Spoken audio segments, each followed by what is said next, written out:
Welcome to this webinar on the introduction to the National Energy Market, which is usually referred to as the NEM. Australia has the world's longest interconnected power system. It runs from Port Douglas in Queensland to Port Lincoln in South Australia. It's 5,000 kilometres, and this is what we refer to as the national energy market.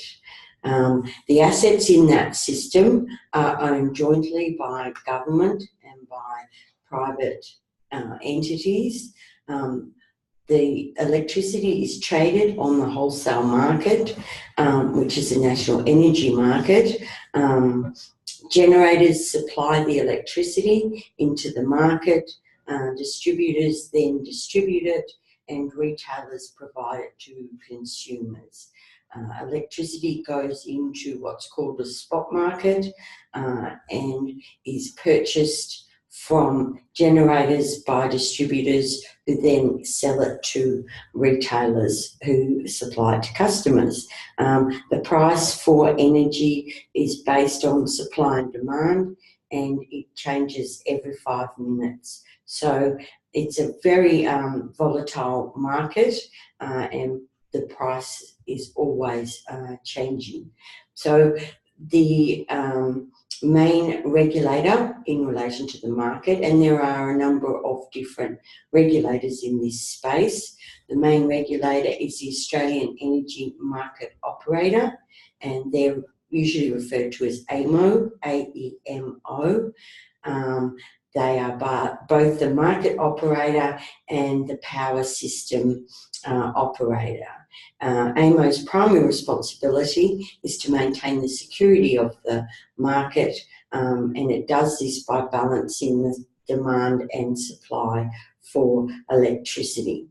So in order to understand the electricity market, we need to understand the journey that energy takes. Electricity is a secondary power source which is created from other sources such as coal and the sun, wind, various other things. So of course the sun and the wind are referred to as renewable energy sources. Coal is a traditional energy source and is one that the world is reducing. So when an appliance is switched on in your house, the electricity is sourced through the distribution network, but it actually starts with the generator. A transformer converts the electricity that's produced by a power plant from low voltage to high voltage, and we'll be talking about voltage and what it means a little bit later. This enables it to be efficiently transported through the network. When it arrives at its destination, a substation will then convert the high voltage back to low voltage so that it can then be distributed.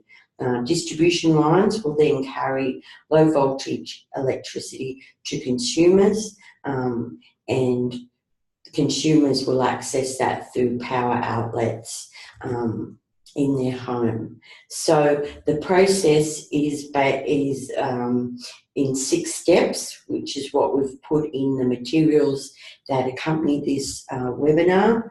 So it starts with the power stations generating the electricity, the transformers then converting the energy from low voltage to high, the transmission lines that then carry the high voltage electricity over long distances, that it then arrives at a substation, and the substation transformer converts it from high to low voltage so that it can then be distributed throughout the network.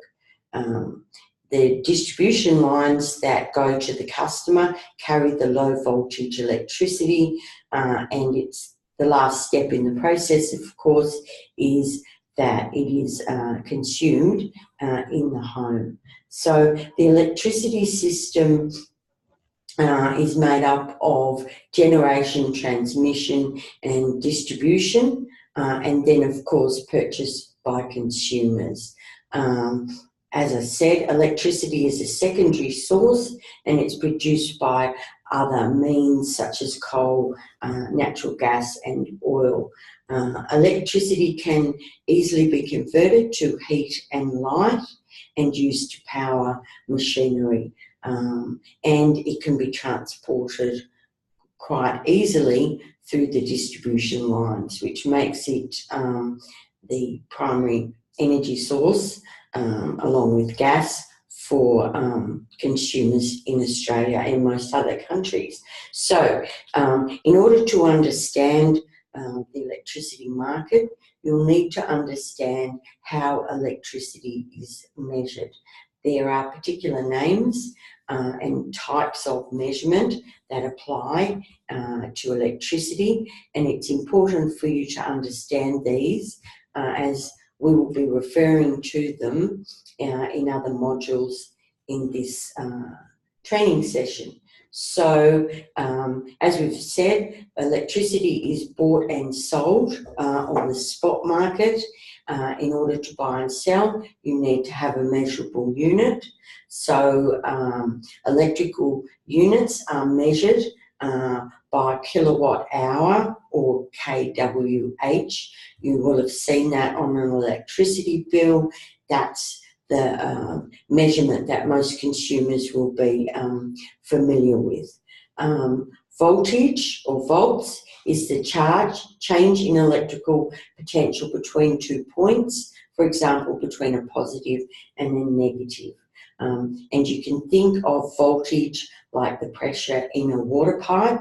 The voltage is the pressure. So the higher the voltage, the higher the pressure. The next step is current and amps will be referred to with a capital A. The current is the flow of electrons, and again, if you think of the water pipe, the amps, the rate of amps is the flow of water through the water pipe. So it's the flow of energy through the distribution system. A unit of power is measured by a watt. The number of watts in a particular electrical appliance indicates the rate at which it converts energy into the other source, such as light or heat. So you have a 60-watt light bulb that takes 60 watts to convert that electricity into light. A kettle, which heats water, uses about 2,400 watts to produce that heat for the water. After watts, you then have megawatts, which is equal to 1 million watts.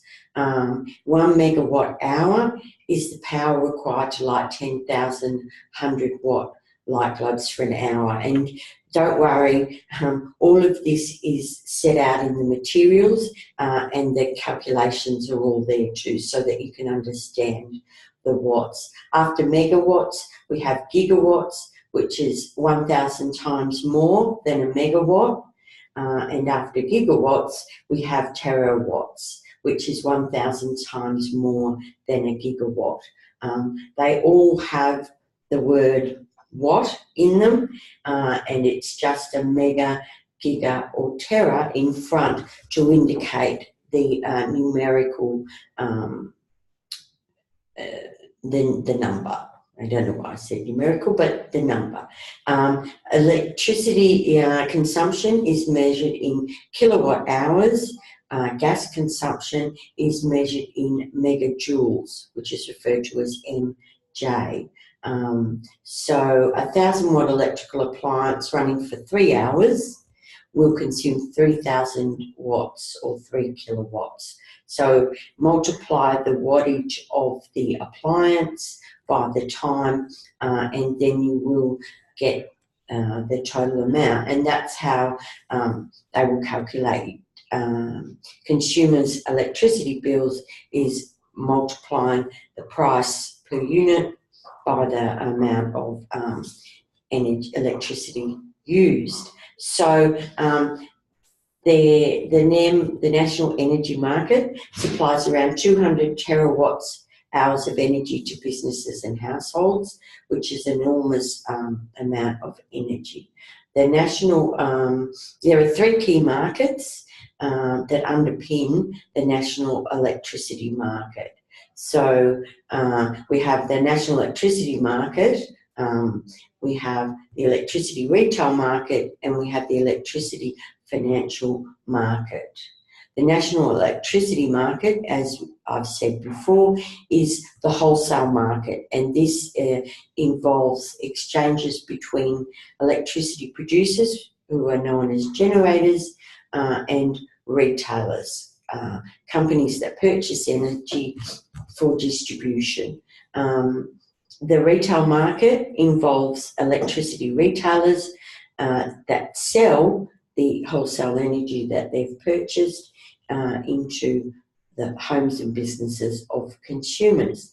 The last part is the financial market, and as I said earlier, the price of electricity can be extremely volatile and changes every 5 minutes. So in order for the retailers to have some protection in relation to the price, they will enter into financial contracts that determine a set price for electricity.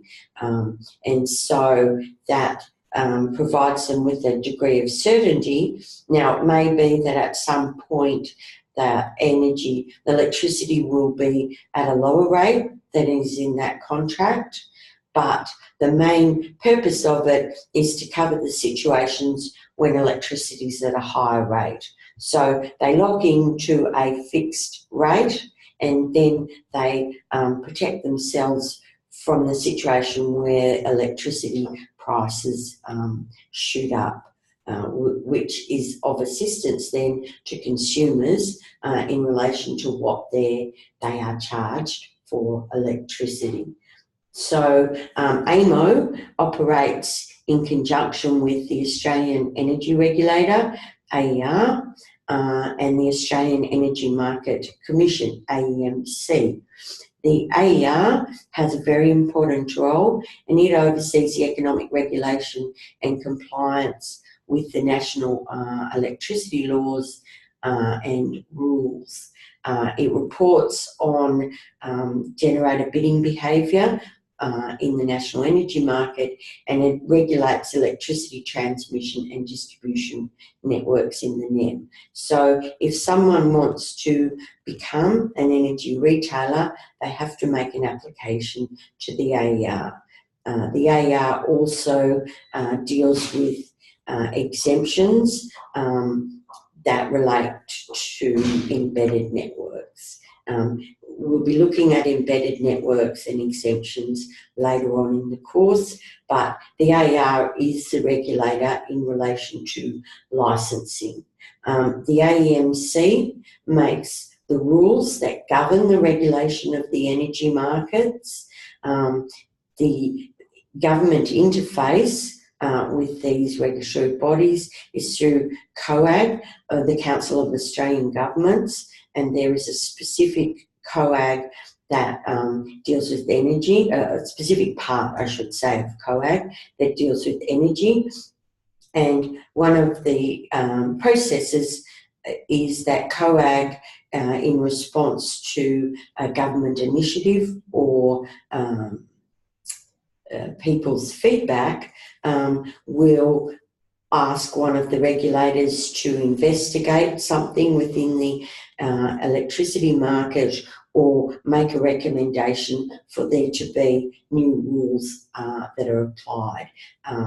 AEMC will then look at the new rules, will distribute them for stakeholder feedback and submissions, and once the rule's implemented, then the AER will regulate that rule.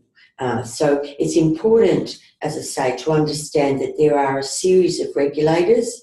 They all work in conjunction, and they take the regulation of the electricity market very seriously. There's also the Standing Council for Energy and Resources, and this council is responsible for developing policies in relation to the gas and electricity markets. Previously, state government authorities did a lot of the regulation in relation to electricity, but now that is done through these various federal or Commonwealth bodies. And as I said, it's important to be aware of the different regulators and the different roles that each of them fulfills within the electricity or energy market. So AEMO's role within the national electricity market, it facilitates trade between the producers and wholesale consumers of electricities, and it's all about demand and supply, as I've said before. The generators supply, demand is generated by consumers, and it is a matter of balancing out the demand and supply, and trying to ensure that at periods of high demand there is sufficient electricity being bought and sold within the market to meet the demands.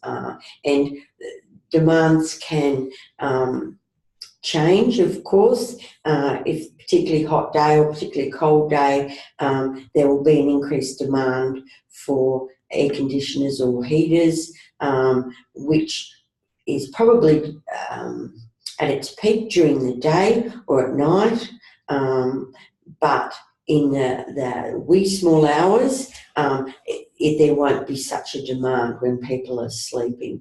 So in the materials we've listed out AEMO's electricity market power system responsibilities. So it manages the national energy market. It oversees the reliability and security of the NEM, and the reliability is a really important part.